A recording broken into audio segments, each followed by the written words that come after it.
بسم الله الرحمن الرحیم.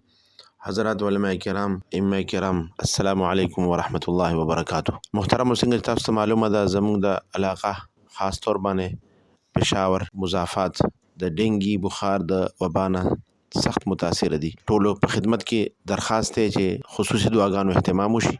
الله جل شانه دا وبا په خپل فضل او کرم سره زموږ د علاقې نه او د وطن نه په خپل فضل او کرم سره ختمه کړي. په دې حواله سره تاسو په خدمت کې د سو خبرو درخواست کول دي چې به تور خاص د دې خبرو موضوع جوړ کړی شي او بار بار د منبر او د محراب نه دا خبره عوامو ته وکړي شي. اول خو د فرایض او د واجباتو اخلاص او خشوع خضوع سره اهتمام. دویم د صلات توبه او د صلات حاجت روزانه بنیاد باندې اهتمام. دریم د استغفار کثرت استغفار. مشکا شریف روایت ہے رسول الله صلی الله علیه وسلم ارشاد مبارک دے من لزم الاستغفار جعل الله له من كل ضيق مخرجا.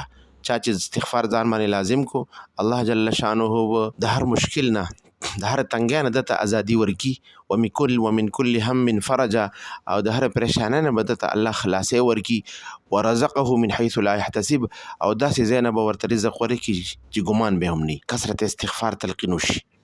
سلورم صدقه اهتمام وشي. واضح حدیث پاک ده رسول الله صلی الله علیه وسلم ارشاد مبارک ده بادروا بالصدقه فان البلاء لا يتخطاها. تاسو صدقه کی جلتی وکي چې صدقه په برکت سره داسې حصار او خلاص لن رتابه رکیږي د الله په فضل سره چې صدقه غیبا نشي د بلا غیبا نشي راوړي دي. د صدقه اهتمام وشي. په تور خاص دی ورځو کې بعضو مریضانو سره تاسو یقین ساتي د علاج معالجه پیسې هم نوي نو د صدقه اهتمام وشي او د داسې مریضانو دیکبال وکړي شي. پنځم نمبر د یاسین شریف اهتمام وشي. حضور صلی الله علیه وسلم ارشاد مبارک دی چې چا د ورځې په سحر کې یاسین شریف وویلو الله جل شانه به د ورځې حاجتونه پوره کړي. من قرأ یاسین فی صدر النهار قضیت حوائجه. الله تعالی به حاجتونه پوره کړي. شپږم نمبر کې به طور خاص د ګناهونو نه ځان وساتل شي او ګناهونو کې ظلم، دلازاری، قطع رحمی، حرام کمایي، د موبایل ناجایز استعمال به طور خاص د ګناهونو نه ځان ساتلو فکر او اهتمام وکړي شي او بار بار د دې تلقین وکړي شي. او اوم نمبر کې د آیت کریمه اهتمام وشي. مشکا شریف روایت ہے رسول الله صلی الله علیه وسلم ارشاد فرمای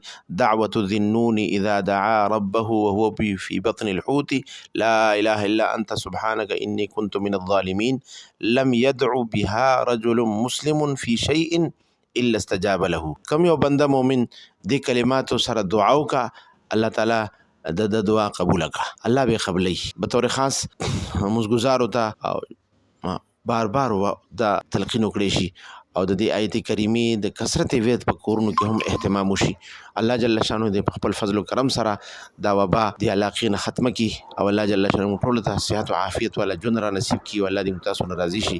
جزاک الله خیرا. السلام علیکم ورحمت الله وبرکاته.